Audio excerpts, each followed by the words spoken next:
Même fois là, Abidjan, tu allais paralyser la ville. Tu penses que le combat se met sur panel. Tu penses que TikTok vous donne des ailes. Tu penses que c'est à travers TikTok vous allez renverser Alassane Ouattara. Si c'est ça là, toi tu es en retard. Souley de Paris a utilisé sa page monétisée où il avait plus de visibilité.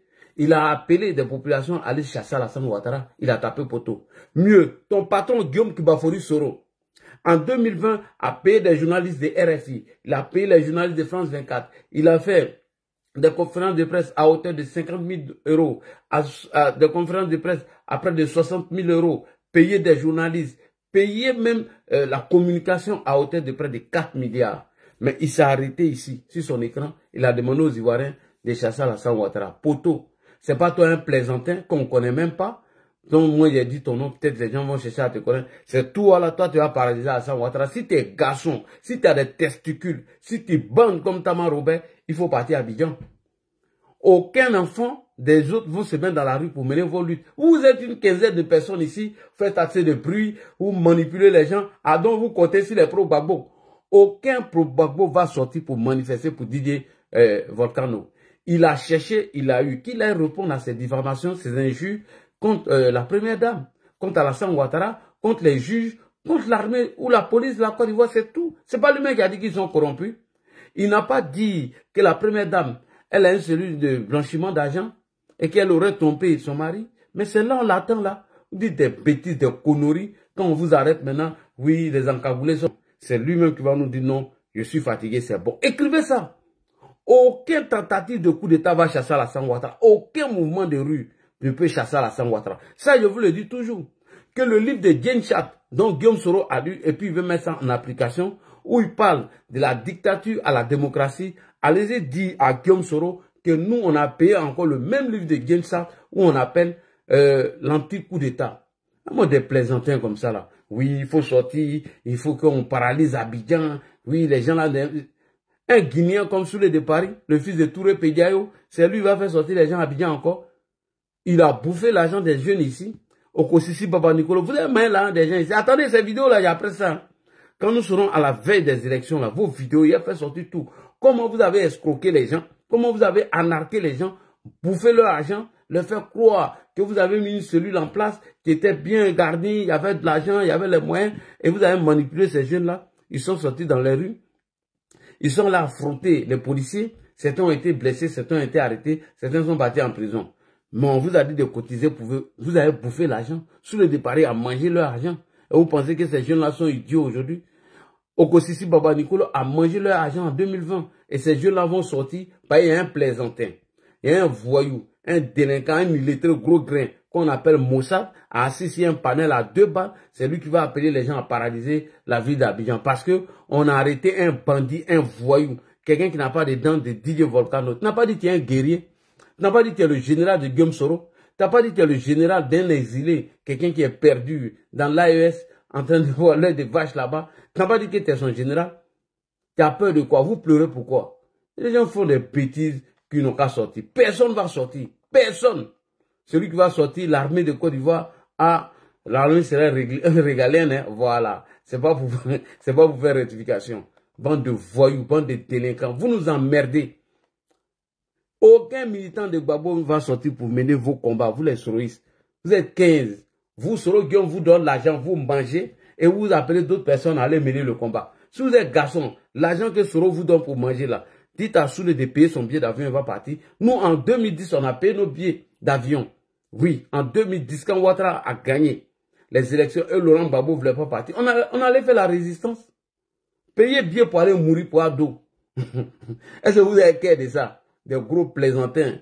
Avec les pro-Gbagbo, quand ils finissent de boire leur gros vin, quand ils finissent de boire leur vin, manger leur gros foutou, baiser les gros djandjou et jus à volonté, ils emmènent les gens quand on fait révolution.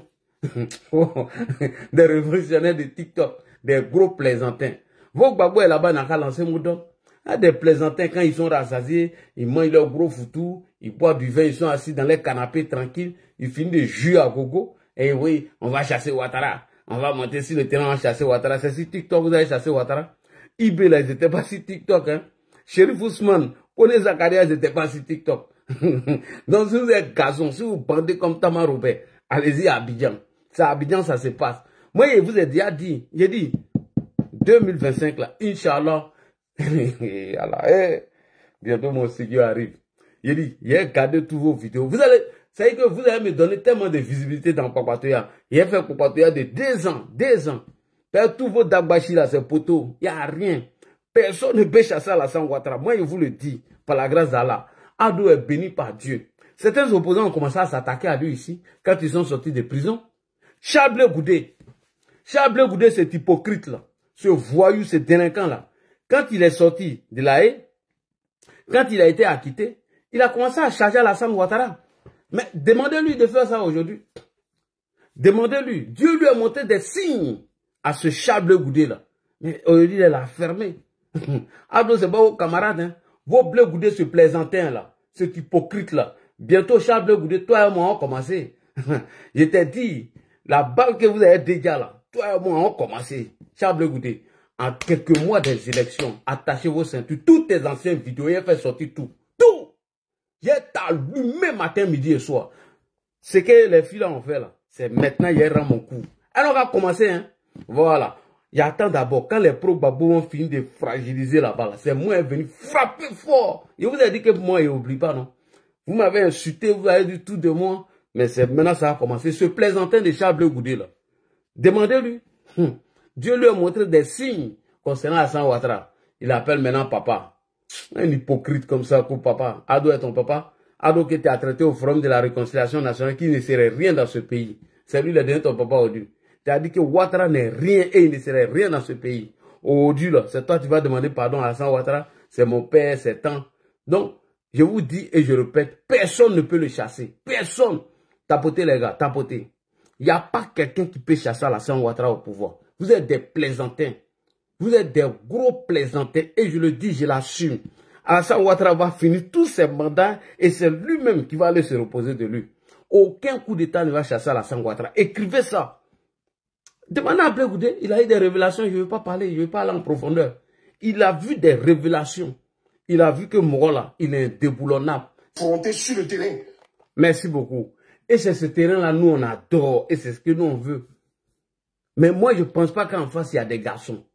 Parce qu'en face, il n'y a que des gueulards, des plaisantins. Parce qu'en face, il n'y a que des peureux et des lâches. Parce qu'en face, il n'y a que des poltrons et des vauriens. Nous, c'est ce genre de guerriers, nous, on veut, sur le terrain. Comme ça, on va s'affronter. Donc, vous pensez que quoi? Vous allez manipuler des gens, ils vont sortir dans la rue, afin de chasser la sang. Et puis nous, on est assis comme ça, bras croisés, on vous regarde. Mais vous pensez que nous, on boit l'eau dans nos narines. Donc nous, on n'a rien. Non, mais arrêtez de rêver. Hein. Arrêtez de rêver. Vous êtes minorité aujourd'hui. Les Ivoiriens vous ont vomi. Les Ivoiriens ne veulent même pas entendre parler de vous. Vous êtes en France ici, allez-y un peu à Abidjan. Vous allez voir. Si encore on parle de Soro, si on aime Babo, allez-y sur le terrain. Oui, il faut qu'on organise un mouvement de rue pour chasser Alassane Ouattara. Mais c'est votre stratégie. Et c'est ce que j'ai toujours dénoncé. Et les gens ont compris. C'est votre stratégie. Vous, les Soro, vous n'avez pas d'autre stratégie pour chasser Alassane Ouattara si ce n'est que le mouvement de rue. Et personne ne va vous accompagner dans cela. Et nous, on est prêts aussi. Vous pensez que quoi? Quand vous allez sortir dans la rue, on va vous regarder. Oh, champion, tu as tapé poteau. Hein? Vous sortez, on sort. Si c'est pour Niamey, on Niamey. Hein? En même temps, la police va venir nous séparer. C'est tout. On vous regarde, vous allez sortir dans la rue et vous allez chasser Alassane Ouattara. C'est trop facile, Joe. Tu as bien mangé, hein? Tu es bien rassasié. Hein? Moi, c'est plaisantin, là. Vaurien, là. Alors, ça, c'est la stratégie des soroïstes.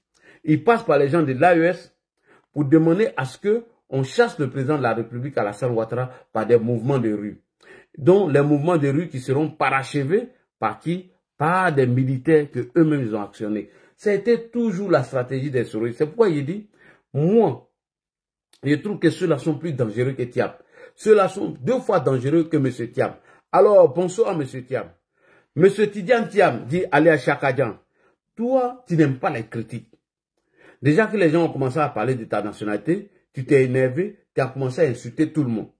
M. Tidiane Thiam, l'homme qui a passé près de 23 ans en dehors de la Côte d'Ivoire, c'est lui qui parle de 4e mandat. Et mieux, il dit à ses militants de ne même pas avoir peur. Eux peuvent parler de ça aujourd'hui et puis il n'y a rien. Mais M. Thiam, quand les petits militaires ont chassé M. Bédié ici, n'est-ce pas vous qui avez fui la Côte d'Ivoire pour dire que vous n'êtes pas militaire, vous ne pouvez pas vous arrêter?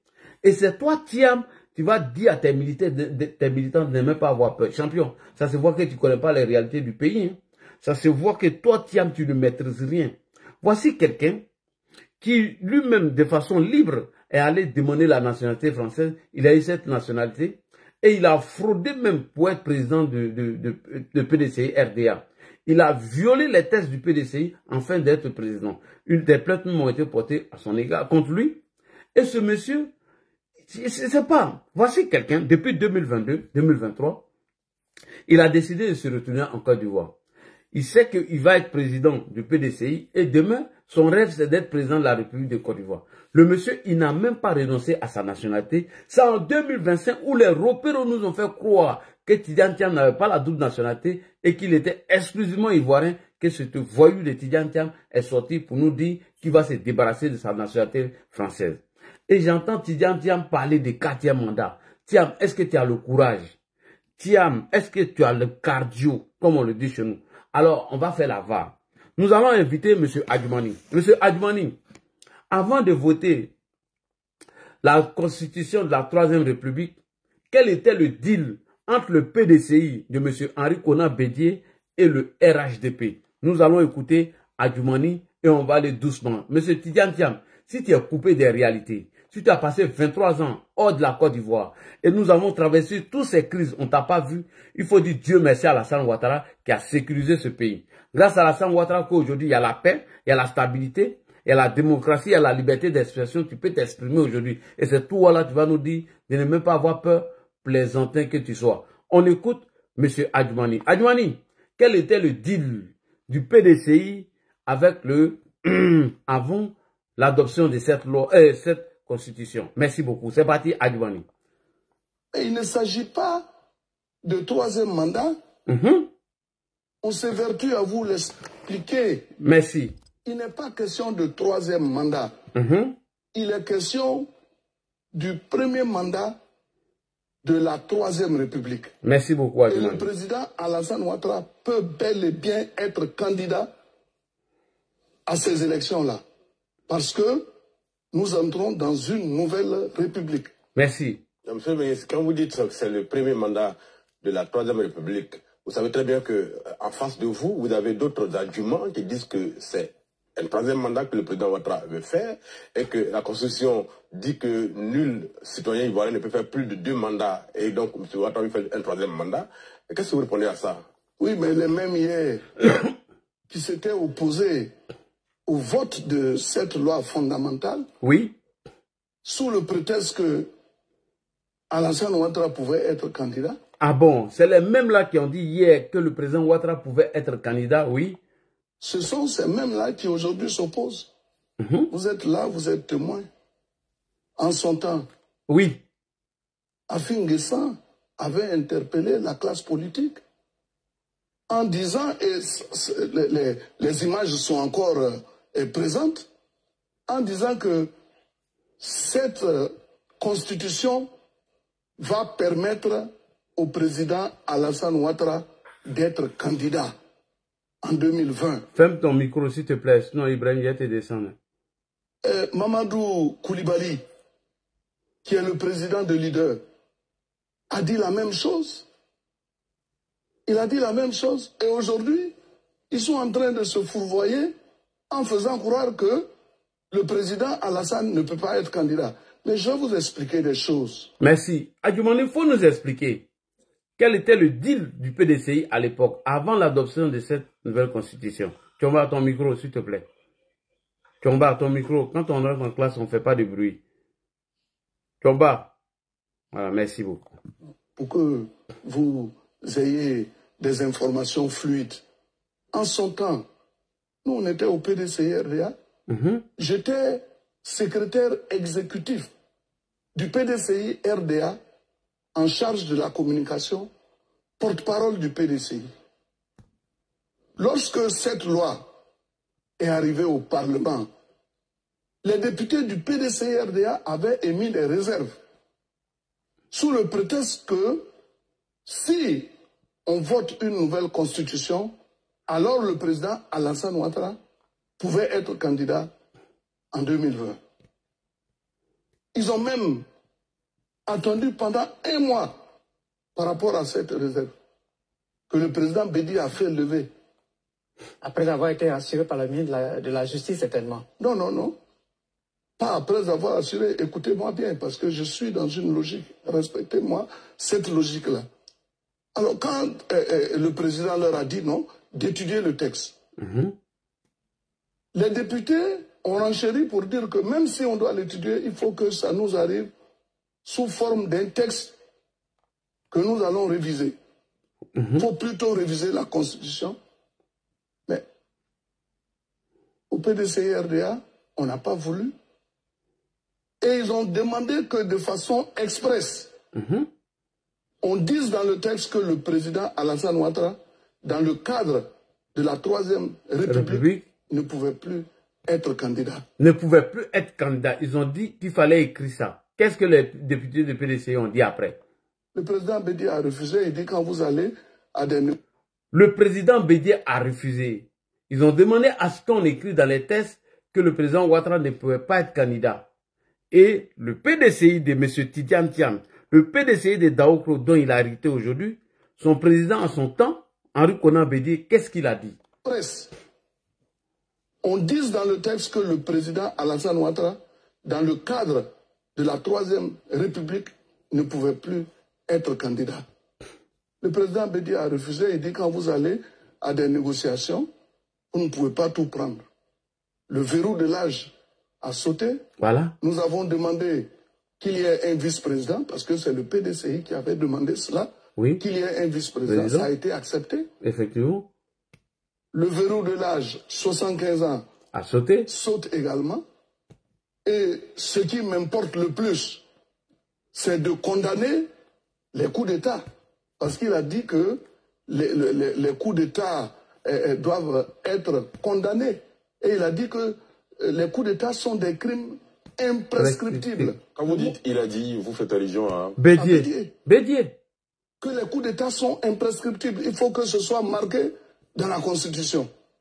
Mais nous avons dit que le mot est fort. Monsieur le ministre, est-ce que vous tentez de nous dire que M. Bédier serait allé à une table de négociation, une table du donner et du recevoir, et qu'il aurait voulu qu'on lève le verrou de l'âge à 75 ans?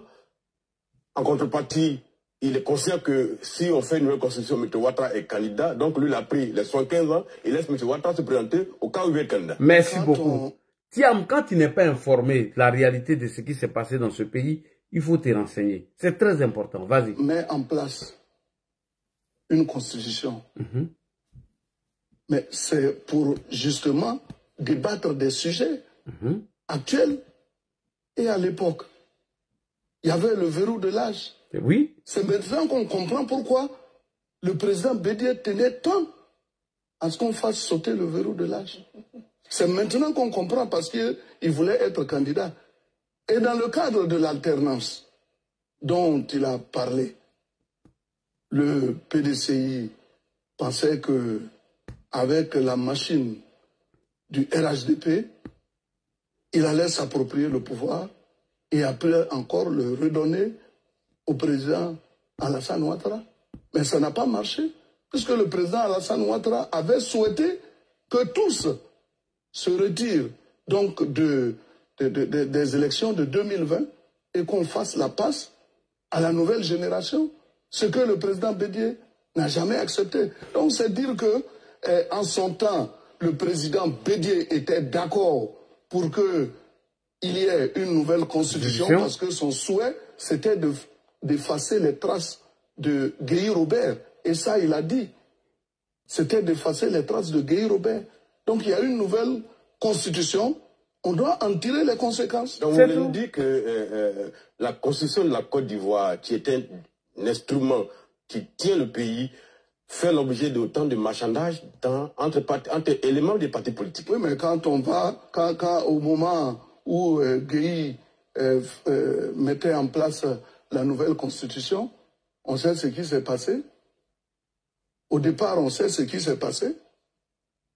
Le président Gbagbo était de connivence avec Guéhi Robert pour mettre en place une constitution qui était taillé sur mesure, et vous le savez très bien. Monsieur le ministre, Et nous savions ce que cela a entraîné. Merci beaucoup. Donc, Thiam, ça dit que quand tu es déconnecté des réalités et que tu arrives dans un pays où tout a été mis en place, pardon, il faut prendre le temps de t'informer. Et c'est ce que Jean-Luc Bion a dit. Que les repéros vont t'induire en erreur. Que les repéros là, ils ne te diront pas la vérité. Et ça se voit. Que tes repéros passent leur temps sur la toile à insulter les gens, à mentir aux Ivoiriens. Tes repéros passent leur temps à tronquer l'histoire de la Côte d'Ivoire. Donc, M. Thiam, si tu ne sais pas, on vient de t'informer. Avant qu'on mette cette constitution en place, le président Henri Konan Bédié a envoyé des députés PDCI pour aller négocier, pour aller marchander, avoir leur part du gâteau. Lorsque ces députés ont mis des réserves pour dire qu'il fallait écrire dans cette constitution que le président Alassane Ouattara ne pouvait pas se représenter, Bédié a dit non, qu'il ne fallait pas faire cela. Il faut plutôt négocier afin qu'on saute le verrou de l'âge. Lorsque tout cela a été mis en place et que on les a dit que le président pouvait se représenter à nouveau parce que cette nouvelle constitution vient balayer l'ancienne. Mais vous avez accepté. Henri Konan Bédié a accepté.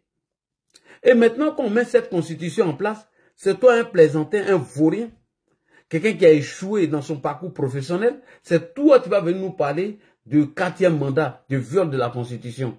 Si toi tu as violé les tests du PDCI pour être président du PDCI, mais c'est ton problème. Si tu as passé ton temps à mentir aux Ivoiriens en les faisant croire que tu t'es débarrassé de ta nationalité française, c'est ton problème. Et d'ailleurs, la nouvelle constitution que tu vois, elle faisait partie des programmes présidentiels de M. Laurent Gbagbo et celle d'Alassane Ouattara, puisque ça a été débattu lors de l'INAS Makoussi. Si tu ne sais pas, pendant ce temps, tu étais caché ici en Europe, en train de bouffer ton argent. Pendant ce temps, toi, Tidiane Thiam, tu n'avais rien à foutre de la Côte d'Ivoire. Toi, Tidiane Thiam, tu étais dans le beurre ici. Tu étais en train de manger avec tes 2 pieds, tes 3 pieds.